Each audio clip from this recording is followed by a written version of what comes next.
வணக்கம். அக்ஷயா ஆர்கானிக். இப்போ நம்ம பார்த்துருக்க தென்னந்தோப்பு பார்த்திங்கன்னா ஈரோடு மாவட்டம் தாளவாடி பக்கத்தில் கொங்கல்லி போகிற வழியில் இருக்கக்கூடிய ஒரு வில்லேஜ். தாளவாடியிலேருந்து ஒரு 10 கிலோமீட்டர். இந்த தென்னந்தோப்பு பார்த்திங்கன்னா ஒரு 450 மரம் இருக்குது. இளநி மரம் ப்ளஸ் தேங்காய் மரம் ரெண்டுமே இருக்குது.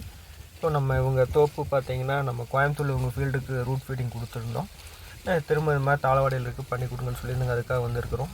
இப்போ நம்ம கொடுக்கக்கூடிய இந்த நுண்ணூட்டம் பார்த்திங்கன்னா போரான், ஜிங்கு, காப்பர், மெக்னீஷியம், அயன் இந்த மாதிரி கலவைகள் அடங்கியது. இதை கொடுக்கும் மூலம் பார்த்திங்கன்னா தென்னை மரத்துடைய வாழ்நாள் அதிகரிக்கிறது, ப்ளஸ் அது இயற்கையான காய்ப்புத்திறன் அதிகரிக்கிறது. குறும்பை கொட்டுறது, மட்டை சடிச்சல் இந்த மாதிரி எந்த ஒரு மைனஸும் இல்லாமல் மரத்தை ப்ளஸ்ஸாக கொண்டு வரக்குண்டான ஒரு நுண்ணூட்டம் தான் கொடுக்குறோம். உங்களுக்கு மேற்கொண்டு எந்த தகவல் தேவைனாலும் மேற்கில் தெரிகிற காண்டாக்ட் நம்பருக்கு காண்டாக்ட் பண்ணுங்கள். தொடர்ந்து இந்த வீடியோ பாருங்கள். நம்ம தென்னைக்கு அடுத்தடுத்து என்னென்ன கொடுத்து எப்படி தயார் பண்ணலாங்க எல்லாம் 3 விரிவாக இந்த வீடியோவில் இருக்குது.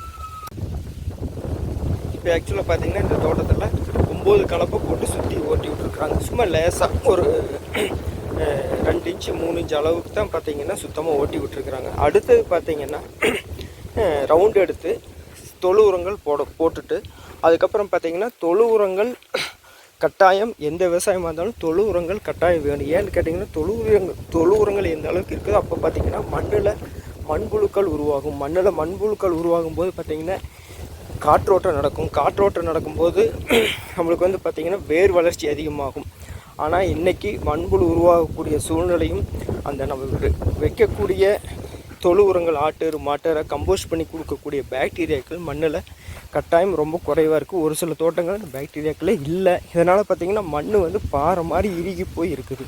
அதை வந்து மண்ணில் தொழு உரங்கள் கம்போஸ்ட் பண்ணி கொடுக்கறதுக்கும் மண்ணில் பாக்டீரியாவை அதிகப்படுத்துறதுக்கும் நம்ம வந்து ஏரோஃபிக் பாக்டீரியா அப்படிங்கிற ஒரு பாக்டீரியாவும் நம்ம போட்டிருக்கிற தொழு உரங்களை கம்போஸ்ட் பண்ணி கொடுக்கக்கூடிய ஒரு கம்போஸ்டராகவும் கல்ச்சர் அப்படிங்கிறது தொழு உரங்களை கொடுத்துட்டு அந்த ஏரோபிக் பாக்டீரியாவும் கல்ச்சரும் கொடுக்கும்போது நம்ம கொடுத்துட்ருக்கிற தொழு உரங்கள் மண்ணில் டெபாசிட் ஆகி ரொம்ப நாள் ஆனாலுமே அது மக்கக்கூடிய சூழ்நிலை இல்லை. ஆல்ரெடி நம்ம பார்த்த மாதிரி அந்த கம்போஸ்ட் பண்ணி எடுத்து கொடுக்கக்கூடிய நுண்ணுயிர்கள் மண்ணில் இல்லை. அதை வந்து நம்ம ரசாயன உரங்கள் அதிகப்படியாக பயன்பாட்டினால அழிச்சிட்டோம். அதை நுண்ணுயிரை டெவலப் பண்ணி கொடுக்கக்கூடிய ஒரு ப்ராடக்ட் பார்த்திங்கன்னா நம்ம அடுத்தது கொடுப்போம். தொழு உரங்கள் பயன்படுத்திட்டு அதுக்கப்புறம் 10 நாள் இடைவெளியில் NPK, பொட்டாஷ், யூரியா, பாஸ்பேட் இது எல்லாமே பார்த்தோம்னா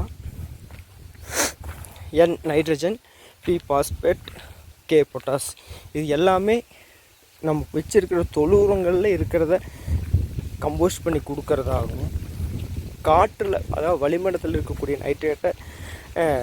நைட்ரஜனை கொடுக்கறதுக்காகவும் பாஸ்பேட் பொட்டாஸ் மண்ணிலேயே இருக்குது. அது இல்லாமல் தொழு உரங்கள் போட்டு அதை வந்து கம்போஸ்ட் பண்ணி கொடுக்கக்கூடிய வடிவில் நம்ம கொடுக்கக்கூடிய பாக்டீரியா இருக்கும், NPKயில் இருக்கும்.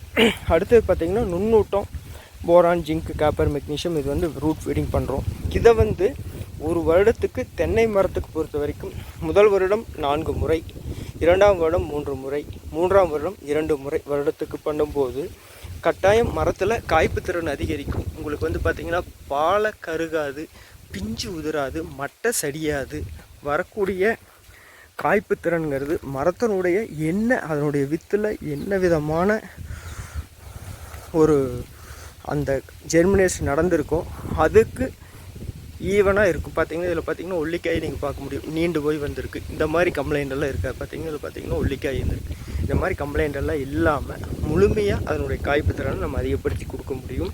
இதுக்கு ஆல்ரெடி ரசாயன உரம் தான் பயன்படுத்திகிட்டு இருக்கிறோம், அதுலேயே வளம் நல்லா இருக்குது அப்படின்னு ஒரு சிலர் சொல்ல முடியும்.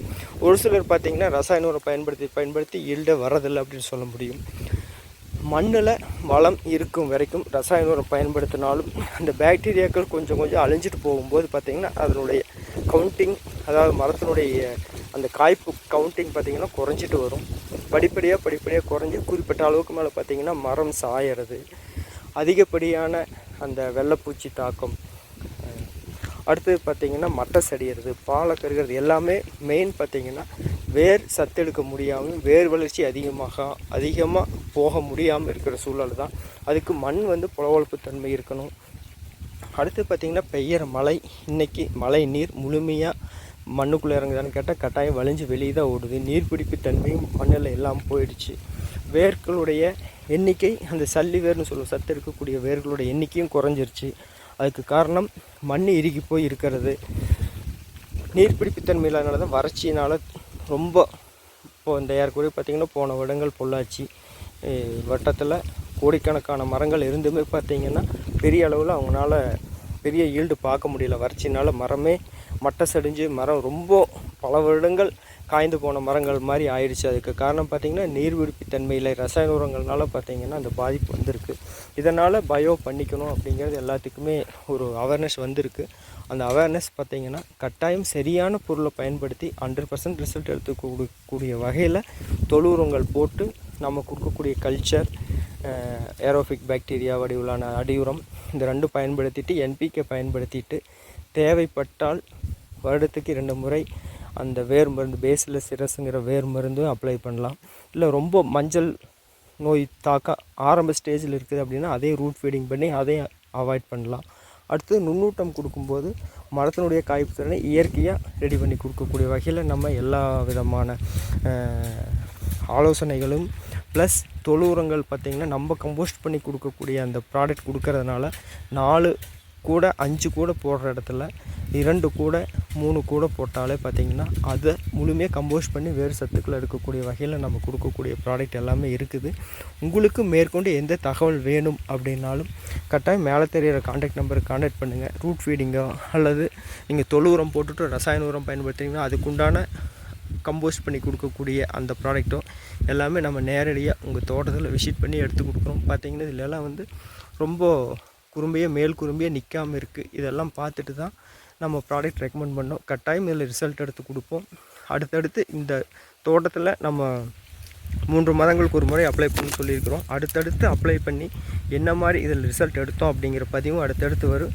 நீங்கள் தொடர்ந்து இந்த வீடியோக்களை பார்த்துட்டு இந்த இயற்கை விவசாயம் சம்மந்தமாக யாருக்கு தேவைப்படுதோ அவங்களுக்கு இந்த வீடியோவை நீங்கள் ஷேர் பண்ணி இயற்கை விவசாயத்துக்கும் இயற்கை விளைவுகளை விளைவிக்கக்கூடிய ஒரு வாய்ப்புக்கும் மற்றவங்களும் உருவாக்குறதுக்கு இந்த வீடியோ ஷேர் பண்ணி கொடுக்கலாம். மிக்க நன்றி.